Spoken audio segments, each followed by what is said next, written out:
Saat dia berkata, Alvin berkata lagi, "Ngomong-ngomong Tuan, tidak bisakah kau menunggu sampai jam 7? Tidak, aku akan bertarung untukmu nanti. Jika aku bisa mendapatkannya, aku akan datang ke hotel untuk mencarimu." Adi telah kehilangan harapan di hatinya, tapi dia mengangguk lega ketika mendengar kata-kata Alvin dan berkata, "Aku akan tinggal di hotel sampai pukul 7. "Baik." Alvin mengangguk berat, dan berkata, "Aku akan ke sana segera setelah aku mendengar beritanya." Alasan mengapa Tama meminta Alvin untuk memancing dan menguji Adi dengan banyak barang lusa adalah untuk merangsang Adi secara maksimal, untuk melihat apakah batas waktu malam ini sudah final atau bisa diubah. Jika Adi masih tidak bisa menunggu di depan 5 dan 8 artefak magis, itu membuktikan bahwa waktu ini telah ditentukan oleh Lord, dan sama sekali tidak ada ruang untuk perubahan apapun. Saat ini, setelah mengucapkan selamat tinggal kepada Alvin, Adi yang kecewa meninggalkan Antique Street dengan sedih. Dia tahu jika keluarga Alvin masih memiliki senjata ajaib di tangan mereka, dia akan kurang beruntung dengan itu dan dalam beberapa jam ke depan, dia harus kembali dan membuat persiapan. Dia akan pergi ke Cempaka Villa malam ini dan membunuh keluarga Polen. Beberapa menit kemudian, Tama pun menerima pesan dari Alvin. Pesannya hanya satu kalimat, "Pembeli tidak bisa menunggu sampai lusa." Melihat kata-kata ini, Tama tahu pasti bahwa Adi akan mengambil tindakan terhadap kakek neneknya malam ini. Saat ini, pantauan menunjukkan bahwa Adi baru saja kembali ke hotel, dan tidak ada tindakan lain untuk saat ini, tapi Tama tidak bisa duduk diam lagi. Dia membuat orang-orang memperhatikan setiap gerakan Adi, dan kemudian kembali ke Villa Andara. Kembali ke kamar tidur, Tama mengeluarkan pulpen dan kertas dan meninggalkan sepucuk surat untuk Alena. Dalam surat ini, dia secara ringkas menjelaskan pengalaman hidupnya, dan pada saat yang sama mengungkapkan permintaan maafnya karena telah menipunya begitu lama. Di paragraf terakhir surat itu, Tama memberitahu Alena bahwa jika dia dalam bahaya, biarkan dia pergi ke villa di Camp Elsa Hot Spring Hotel, ambil ramuan yang dia tinggalkan di sana dari brankas, lalu bawa bersamanya. Dan bersama orang tuanya meninggalkan Jakarta. Selain itu, Tama juga meninggalkan kartu emas hitamnya untuknya. Apa yang dipikirkan Tama adalah jika dia bisa hidup kembali, dia akan menghancurkan surat ini sepenuhnya. Tapi jika dia tidak bisa hidup kembali, kemudian ketika Alena pulang dari Amerika Serikat, dia secara alami akan dapat melihat surat ini.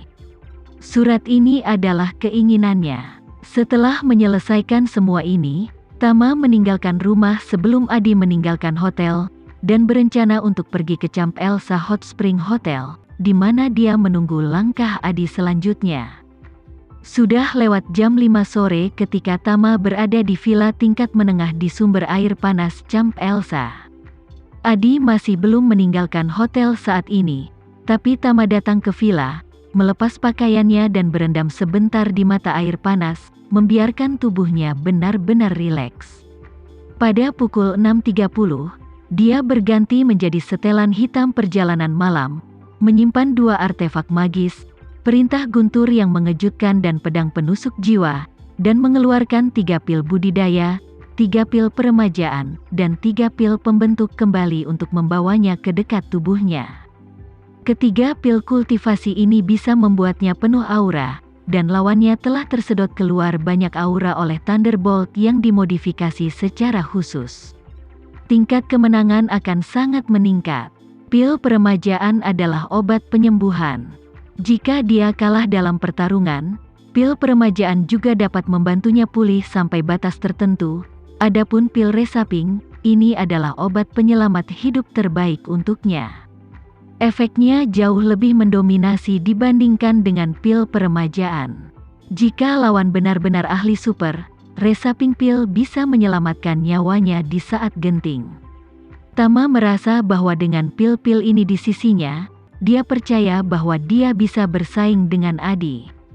Selain itu, dia sangat siap, Tidak mungkin dia menghadapi bahaya seperti yang Isyana bayangkan. Selain itu, Tama meninggalkan cincin yang diberikan kepadanya oleh Isyana dan sulur tulang Phoenix yang diberikan kepadanya oleh nenek tua itu di brankas.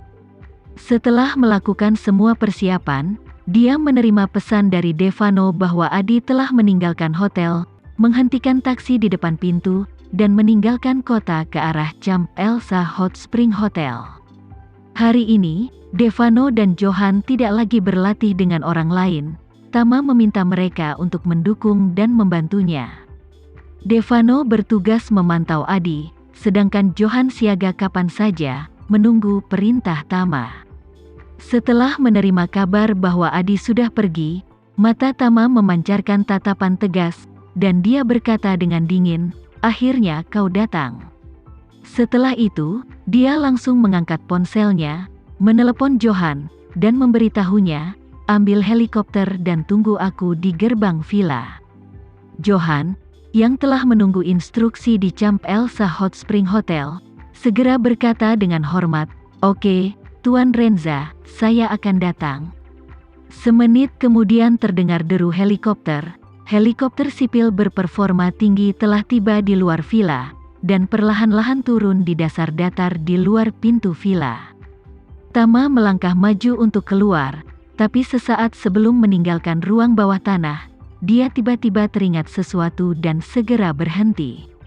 Sesaat kemudian, ketika Tama keluar dari villa, helikopter sudah terparkir dengan mantap di depan pintu. Tama naik helikopter, dan Johan di kabin berkata dengan hormat, "Tuan Renza, instruksi apa selanjutnya?" Tama menatapnya, lalu ke pilot, dan memberitahunya, "Tugasmu sudah selesai, turun dari helikopter." Kemudian, dia berkata kepada pilot, "Mulai sekarang, kau dan aku akan menunggu di sini, dan kau harus menyiapkan helikopter untuk lepas landas setiap saat. Selama aku bilang pergi, kamu lepas landas dengan kecepatan tercepat dan pergi ke Cempaka Villa." Pilot segera berkata, "Oke, Tuan Renza." Johan buru-buru bertanya, "Tuan Renza, untuk acara penting apa Anda akan pergi ke Cempaka Villa?" "Saya akan menemanimu." "Tidak perlu," Tama berkata dengan ringan, "kamu tetap di sini untuk menjaga ketertiban." Johan tiba-tiba sedikit terganggu, dan mau tidak mau bertanya, "Tuan Renza, apa yang akan Anda lakukan?" "Saya bersumpah untuk mengikuti di sisimu." Tama melambaikan tangannya dan berkata dengan serius, "Dengarkan Johan, aku ingin kamu tetap di sini, dan aku punya tugas yang sangat penting. Hanya aku yang bisa melakukan tugas ini." Johan buru-buru berkata, "Tuan Renza, tolong beritahu saya." Tama berkata-kata demi kata, "Johan, tidak peduli apa yang terjadi di luar malam ini atau seberapa banyak keributan yang terjadi, jangan ungkapkan keberadaanku kepada siapapun, dan jangan biarkan siapapun pergi dari sini. Jika aku tidak kembali sebelum fajar besok, kau memberitahu semua orang untuk tidak mencariku. Setiap orang harus berpura-pura tidak pernah mengenalku, mengerti?" Kata-kata Tama membuat ekspresi Johan sangat ketakutan. Dia bertanya dengan panik, "Tuan Renza, apa maksudmu? Mungkinkah ada sesuatu yang berbahaya hari ini?" Tama terdiam sesaat, tidak tahu bagaimana harus menjawab. Berbahaya. Dia menyadari bahwa dia seharusnya tidak berada dalam bahaya.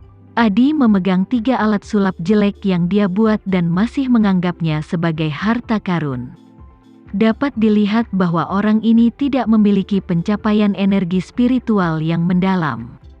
Terlebih lagi, dia memiliki 2 senjata sihir tipe serangan dan banyak pil di dekatnya, jadi dia bisa mengandalkan penyerangan dan pertahanan, belum lagi dia dalam kegelapan dan lawannya dalam terang. Oleh karena itu, Tama merasa bahwa apapun aspeknya, dia memiliki peluang menang yang lebih baik daripada lawannya. Jika dia benar-benar ingin menggunakan tangannya, Tama sangat yakin bisa menekan lawan di tanah dan menggosoknya. Namun, yang membuat Tama agak khawatir adalah apa yang dikatakan Isyana kepadanya. Menurut apa yang dikatakan Isyana, Dia memang telah memperhitungkan bahwa dia akan berada dalam bahaya. Meskipun ini terdengar tidak dapat diandalkan, intuisi Tama memberitahunya bahwa gadis ini tidak akan membohonginya. Justru karena inilah Tama sedikit lebih berhati-hati. Dia harus meninggalkan jalan keluar untuk orang-orang di sekitarnya, kalau dia benar-benar dalam bahaya.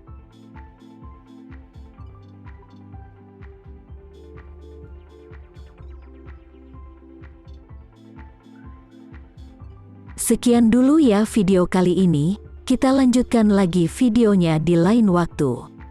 Oh iya, bagaimana menurut kalian? Semoga bisa sedikit menghibur kalian semua.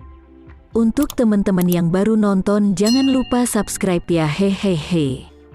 Dan kalau teman-teman ada yang ingin gabung langganan, bisa langsung gabung saja untuk dapat fitur yang menarik dan sedikit membantu Mimin. Terima kasih banyak sudah menonton, sampai jumpa lagi, bye.